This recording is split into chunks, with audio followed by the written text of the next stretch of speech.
아멘, 아멘. 하늘의 천사가 세상 구경을 왔습니다.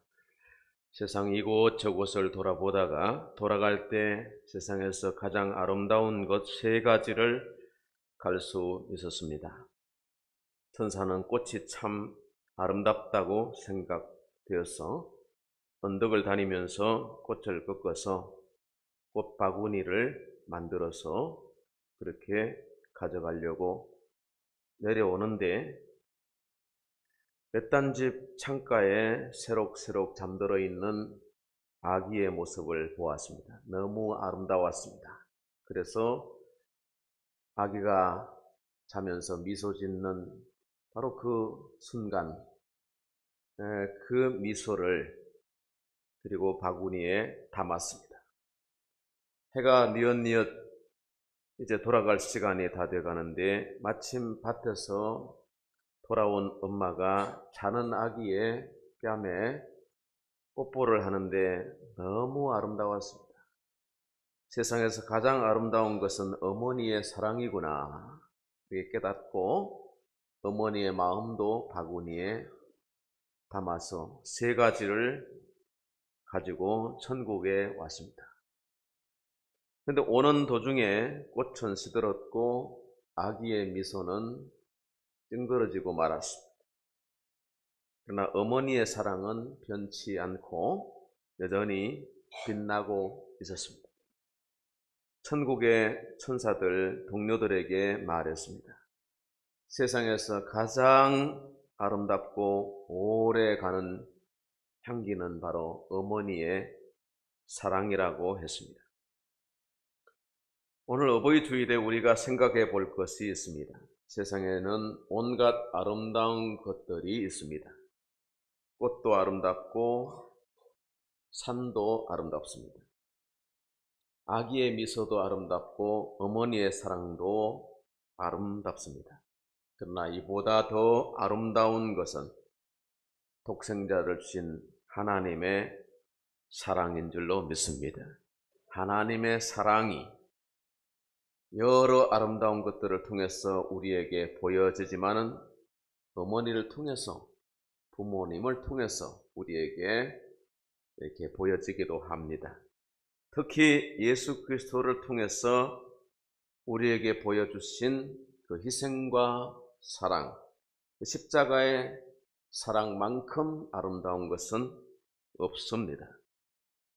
그리고 또 한 가지 아름다운 것이 있다면 그리스도의 교회입니다. 교회는 참으로 아름다운 것입니다. 왜냐하면 그리스도께서 피 흘려 세우신 바로 그것이 교회이기 때문입니다. 교회는 건물로의 교회도 있지만 건물은 아름답다 말다 말할 수 있는 건 아닙니다. 그럼 개척교회는 아름답지 않느냐? 근데 그 개척교회도 작은 교회도 아름다운 것은 그게 그리스도를 주로 고백하는 성도들이 하나님이 기뻐하는 성도들이 자녀들이 모여있는 곳이기 때문입니다. 명절이나 무슨 가족 행사에 부모 형제 이렇게 식탁에 둘러앉아 있는 모임이 얼마나 아름답습니까? 그 집이 초가집인들, 그 집이 기와집인들, 대궐집인들 상관없습니다. 부모, 형제, 자녀들이 모여있는 그것이 아름다움이듯이 하나님의 자녀들이 교회에 모여있는 이 모임만큼 아름다운 모임은 세상에 또 없는 것입니다. 그러므로 오늘 어버이 주일을 맞이해서 주의 교회에 모인 저와 여러분이 하나님 보실 때에 참으로 아름답지 않겠나 생각해 봅니다. 저희 모두 성도들의 가정에도 이러한 하나님의 사랑과 은혜가 충만하게 되기를 축원합니다. 오늘 하나님이 그 사랑하는 자녀들에게 주시는 말씀, 그리스도의 교회에 주시는 말씀이 있는데 본문 말씀을 통해서 세 가지 권고의 말씀을 우리가 받도록 하십시다. 첫 번째는 지혜를 얻으라 말씀하십니다. 우리 아버지의 권고의 말씀입니다. 19절 말씀.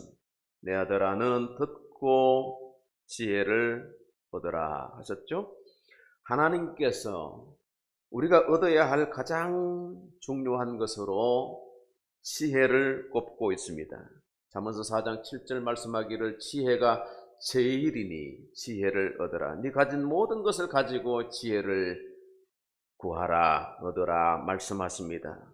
왜 지혜가 중요합니까? 왜 지혜가 제일입니까? 오늘 본문 19절 하반절에 보니까 네 마음을 바른 길로 인도할지니라. 그렇습니다. 지혜는 우리의 마음을 바른 길로 인도해 준다는 것입니다. 믿으십니까? 지혜는 마치 밤길을 걷는 자에게 등불과 같습니다. 지금이야 호야불 같은 거 후레쉬불이 없지만 어디를 가나 가로등이 밝고 또 자동차 랜턴 이런 걸 아주 밝은 빛이 있습니다만은 전에는 우리가 밤길을 가려면 꼭 그 후레쉬 랜턴 같은 거 있어야 됐죠. 지혜가 없는 인생은 그렇다는 겁니다. 지혜가 없는 인생은 굴곡지고 지혜가 없이 망하게 되는 것입니다. 인생의 어느 끝에서 낭떠러지로 떨어져 버리고 마는 것이 잘 나가는 사람들이 실패하는 그런 모습들을 많이 보거든요. 왜 그렇습니까? 죄 지어서 그런 거예요. 그 죄인 줄 모르는 거예요. 그게 어째서 그런다는 거죠. 운이 어떻고 그러고 내가 들켜서 그렇지 재수가 없다 그러는데 다 보면 지혜가 없는 문제라는 거죠. 그래서 어느 끝에 어느 순간에 망하게 된다는 겁니다. 그러나 하나님의 사랑하는 자녀들, 하나님을 사랑하는 자녀들은 지혜가 있는 겁니다. 왜? 지혜는 위로부터 오는 것이기 때문에 하나님께서 주시는 것이 지혜라는 거예요. 그래서 그 지혜가 우리의 마음을 지키게 만드는 거예요. 잠언서 4장 23절 말씀하기를 물어 지킬 만한 것들 중에서 네 마음을 지켜라 하셨습니다. 여러분, 마음이 얼마나 중요합니까? 그런데 마음은 무주공산이 되어 있습니다. 마음은 마귀의 것이 되어 있고 세상의 마음을 빼앗길 때가 많습니다. 지혜가 없기 때문이라 그래요. 그러므로 지혜를 가져야 되고 지혜를 얻었으니까 지혜를 소중하게 여기고 지혜를 추구하는 자가 되어야 된다는 거예요. 지혜를 얻어라 말씀하시는데 히랍의 철학자 디오게네스는 대낮에 등불을 켜고 다니면서 뭘 찾고 있어요. 그 사람이 눈이 어두운 게 아니에요. 유명한 선생이에요. 당대의 철학자예요. 대단한 지혜자입니다. 무엇을 찾느냐? 지혜를 찾는다는 거예요. 그러니까 이 지혜를 찾는 자들이 이름하여 소피스트라고 그러죠. 소피스트. 소크라테스, 플라톤, 아리스토텔레스 같은 이런 대단한 선생들이 있습니다. 그분들이 바로 지혜를 찾는 사람들이에요. 지혜를 어떻게 찾고 어떻게 얻는 거냐? 지혜 얻는 방법이 뭐냐 하면 듣고 그랬죠. 오늘 19절 너는 듣고 지혜를 얻어라. 들어야 되겠죠. 그래서 무슨 말씀하시는가 선생에게서 듣는 거예요. 그리고 궁금하면 질문하겠죠. 그 질문에 대답을 합니다. 그러면 또 학생이 또 이렇게 성장해서 토론이 됩니다. 그래서 지혜의 영역이, 지식의 영역이 발전했습니다. 그래서 지혜를 찾다 보니까 지식이 늘어나고 정보가 많아졌습니다. 그래서 세상이 편리하게 되고 빨라지게 되고 세상에 정보가 많아지니까 좋은 걸 우리가 빨리 얻게 됩니다. 그래서 지금은 지식과 정보의 사회, 매스미디어의 사회가 돼가지고 우리가 돈도 버는 것도 쉽고 그리고 여러 가지 세상의 퍼실리티가 편의시설이 좋아졌어요. 그걸 대낮같이 밝혀놓고 살아요. 얼마나 좋은 세상에 사는지 몰라요. 그런데 문제는 지혜가 없다는 겁니다. 지혜가 없어서 캄캄한 밤길을 걷는 사람과 같이 되었다는 것입니다. 디모데후서 4장 3절의 말씀 보니까 때가 이르리니 사람이 바른 교훈을 받지 아니하며 귀가 가려워서 자기의 사욕을 따를 스승을 많이 두고 그 귀를 진리에서 돌이켜 허탄한 이야기를 따르리라. 오늘날 많은 사람들이 선생을 두고 있습니다. 각 영역에서 선생들이 얼마나 많은지 모릅니다. 그러나 세상에 참 교사, 지혜를 주는 선생은 적다는 것입니다. 디모데후서 3장 14절 말씀하시죠. 그러나 너는 배우고 확신한 일에 거하라. 너는 네가 누구에게서 배운 것을 알며 또 어려서부터 성경을 알았나니 성경은 능히 너로 하여금 그리스도 예수 안에 있는 믿음으로 말미암아 구원에 이르는 지혜가 있게 하느니라. 예, 성경을 전해주는 사람, 이 지혜의 교사들, 전도자들, 그리고 선교사들, 얼마나 중요한 일들을 우리에게 해주셨는지 몰라요. 특히 우리 민족에게는 선교사가 왔어요. 전도자들이 다니면서 전도를 했어요. 교회를 세웠어요. 조사들, 그리고 거기에 신실한 전도자들이 있습니다. 그들이 또 선교를 보내고 교회를 개척하고, 그래서 대한민국은 교회가 많아요. 중국에 가니까 교회가 없어요. 다 숨어 있어요. 제대로 신학이 없습니다. 일본에는 차를 타고 몇 시간을 가도 십자가 하나 발견하기 어려워요. 미국을 가니까 놀라운 것이 교회가 얼마나 많은지. 미국이 대단한 것은 뭐냐 하면 지혜가 많은 거예요. 그래서 정보도 지식도 가득한 나라가 되니까 잘 사는 나라, 세계 인류 국가가 됩니다. 얼마나 잘해놓고 사는지 몰라요. 그런데 10년 지나고 20년 지나니까 대한민국이 지금 그렇게 미국처럼 되어가고 있는 거예요. 하나님이 우리에게 복 주신 줄 믿습니다. 지혜를 찾다 보니까 하나님이 지식도 주시고 정보도 주시고 세상도 천지개벽하는 세상을 만들어 주신 거예요. 세계 역사에 유례가 없는 거예요. 성경 한 권 들어온 것이죠. 선교사가 도착한 거예요. 교회가 세워진 거예요. 여러분, 수많은 나라들이 발전, 성장, 공부했는데 왜 그 나라들은 실패했을까요? 지혜가 없는 거예요. 근데 대한민국은 지혜의 교사들이 있습니다. 얼마나 많은 기독교 선각자들이 우리의 선생이 돼가지고 우리를 진리 가운데로 인도했는지 몰라요.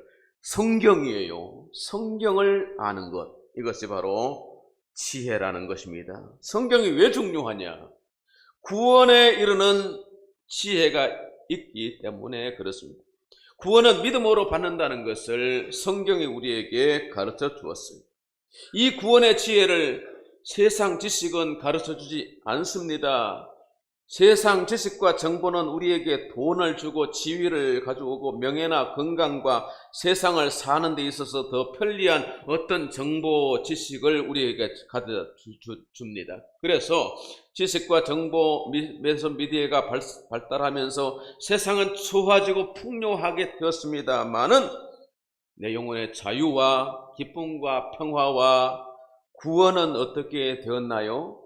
죄의 문제는 어떻게 해결할까요? 그것을 세상에 가르쳐주지 않는다는 것입니다.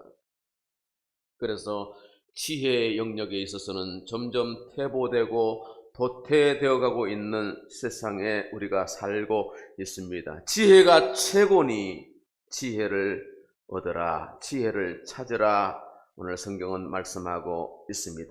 사도 바울은 소피스트의 후예였습니다. 지혜를 찾던 사람이었습니다. 공부를 많이 했습니다. 가말리엘 문화생으로 정말 뛰어난 그런 석학이었습니다. 그런데 세상 지식은 있었지만은, 그리고 지위도 있고 명예도 있고 다 가졌지만은 예수를 아는 지식이 없어요. 하나님을 아는 지혜가 그 속에 없는 것입니다. 어려서부터 율법을 다 배워서 알고 있습니다. 그러나 하나님이 보내신 예수 그리스도가 하나님의 지혜라고 하는 사실을 깨닫지 못했기 때문에 교회를 압살하고 예수 믿는 자를 잡아 죽이고 박해하는 그런 박해자가 되었지 않습니까? 그러나 다메섹으로 가는 길에 그가 빛 가운데서 나타나신 부활하신 예수 그리스도를 만나게 되고 그가 꼬꾸라졌죠. 말 타고 가다가 땅에 꼬꾸라졌어요. 사울아 사울아 네가 왜 나를 박해하느냐. 음성을 듣고 주여 누구시니까 물었을 때 예수님 뭐라고 하십니까? 나는 네가 박해하는 예수라 그랬습니다. 세상에 괴수 중에 죄인 중에 괴수라고 생각했던 그 예수가 하나님의 구원자라는 것이죠. 하나님이 세상을 구원하기 위해서 보내신 지혜자라고 하는 사실을 깨닫게 되죠. 그래서 고린도전서 1장 21절에 그렇게 말씀하고 있습니다.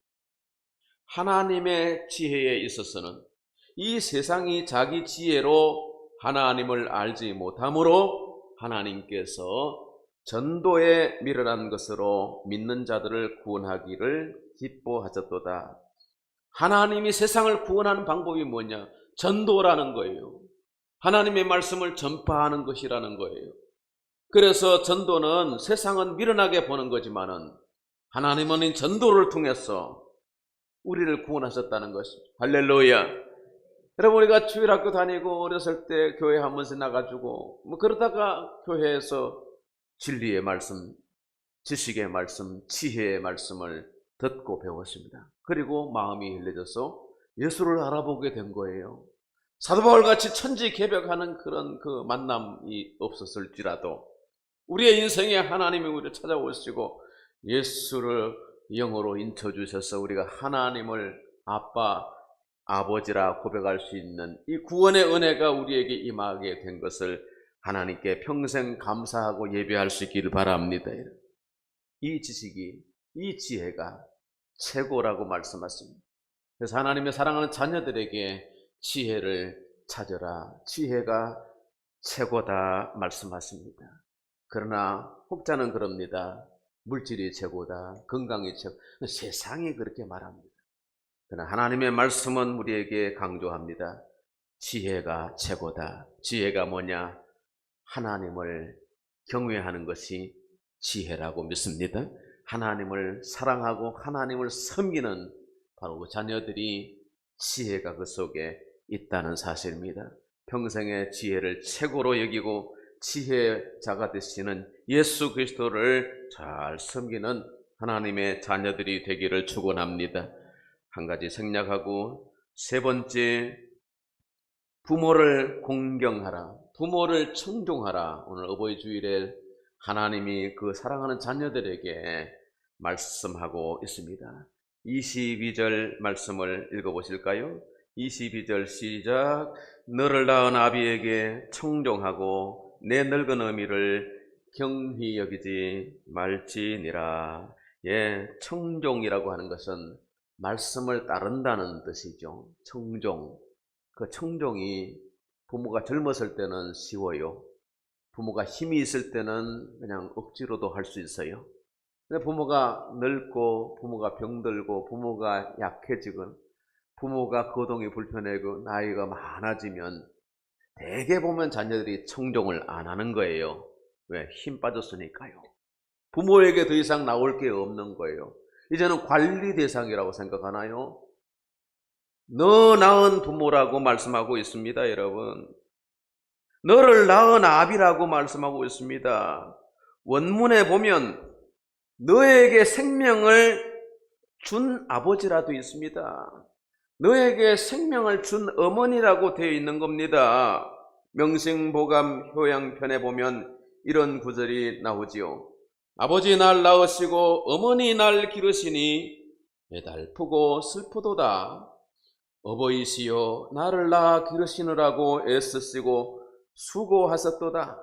그 깊은 은혜를 갚고자 할진대 넓은 하늘과 같이 끝이 없도다. 참 성경 구절이 참 하나님 말씀이니까 얼마나 귀합니까?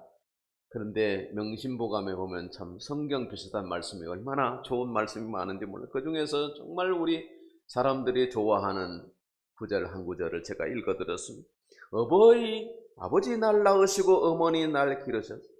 그래서 우리가 오늘의 생명을 유지하고 살게 되는 겁니다. 예? 아버지가 생명의 근원이 됐잖아요. 아버지가 생명을 준 거예요. 그래서 내 생명이 있는 거예요. 어머니가 참 정말 희생과 사랑으로 이 생명을 이렇게 보필하고 이렇게 길러주고 자라게 하였어요. 그래서 우리가 여기 있는 거죠. 그래서 그분이 힘이 있거나 없거나 나이가 많으시거나 적으시거나 상관없이 부모를 공경해야 되는 것이 우리에게 주신 하나님의 명령이면서, 그리고 분복이라는 거예요.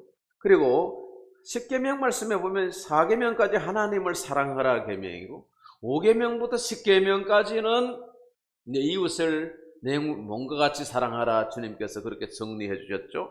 그러면 5계명부터 10계명까지는 이웃에 관한 건데, 우리 가장 가까운 이웃이 누구냐? 5계명은 내 부모라고 그랬습니다.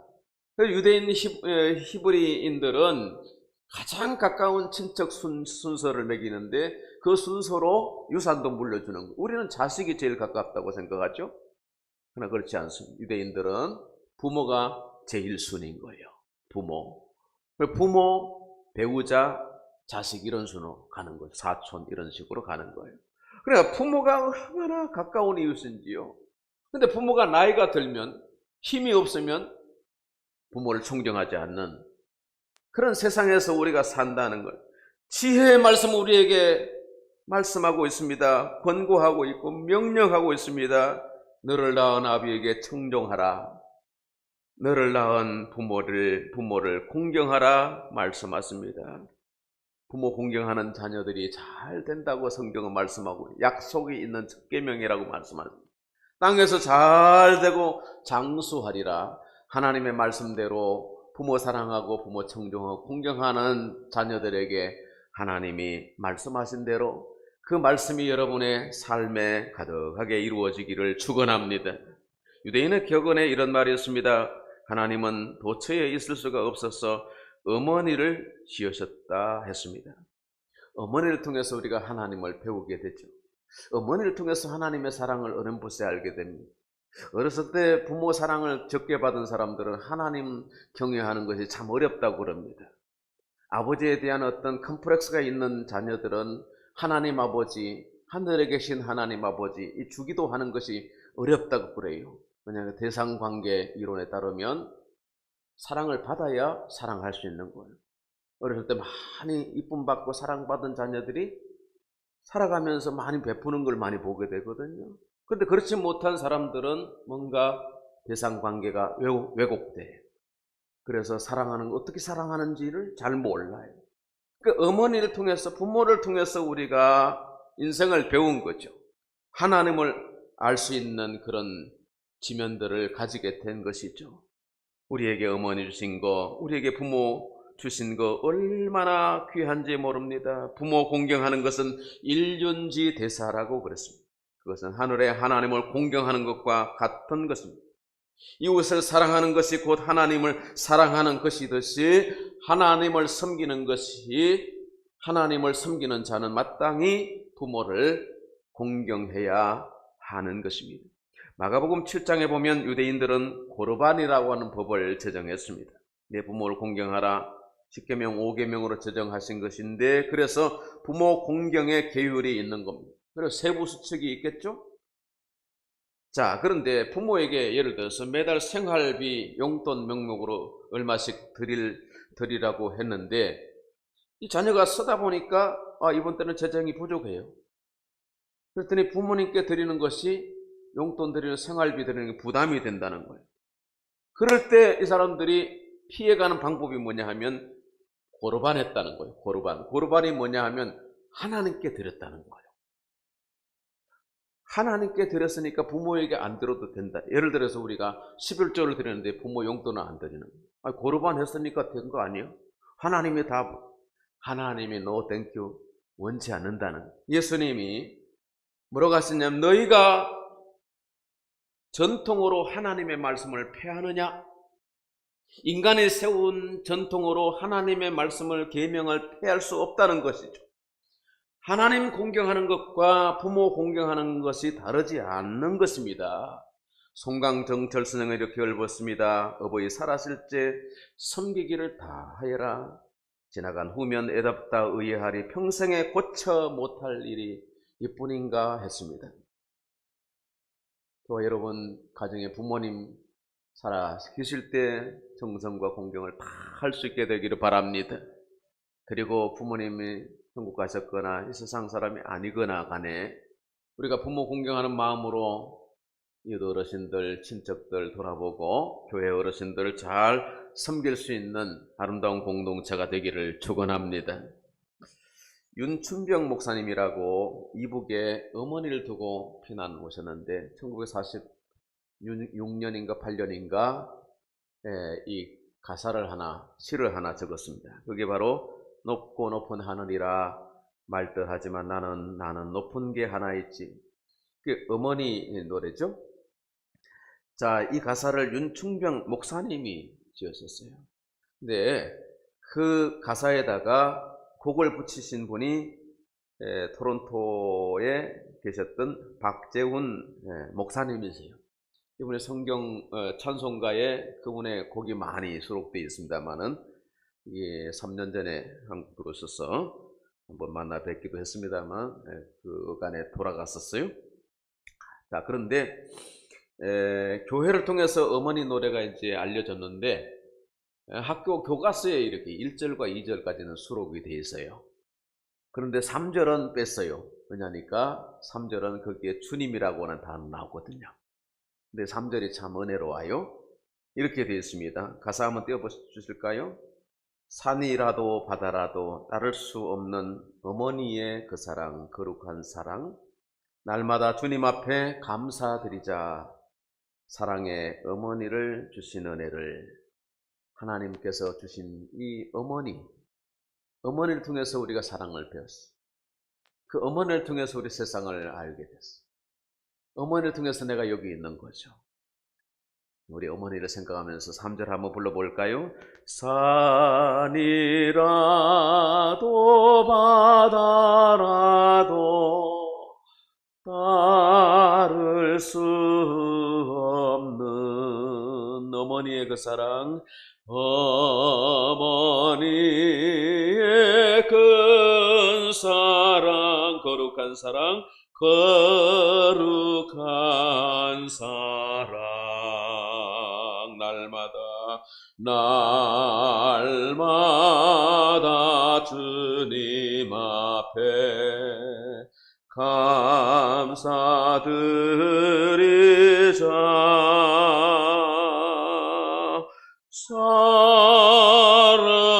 사랑의 어머니를 주신 은혜를 부모 존경하고 부모 경외하기를 힘쓰시는 우리 공동체 되기를 바랍니다. 기도하겠습니다. 하나님 아버지 감사합니다. 어버이 주일을 맞이해서 부모 생각합니다. 부모 주신 하나님께 감사드립니다. 하나님 섬기듯이 부모 공경하고 이웃을 사랑하며 섬길 수 있는 우리 모두가 되게 하여 주시고 우리 집안의 어르신들과 교회 어르신들 모두에게 건강과 평화와 그리고 믿음 안에서의 축복을 받게 하여 주시옵소서. 예수님의 이름으로 기도하옵나이다. 아멘. 찬송가 577장 부르시겠습니다.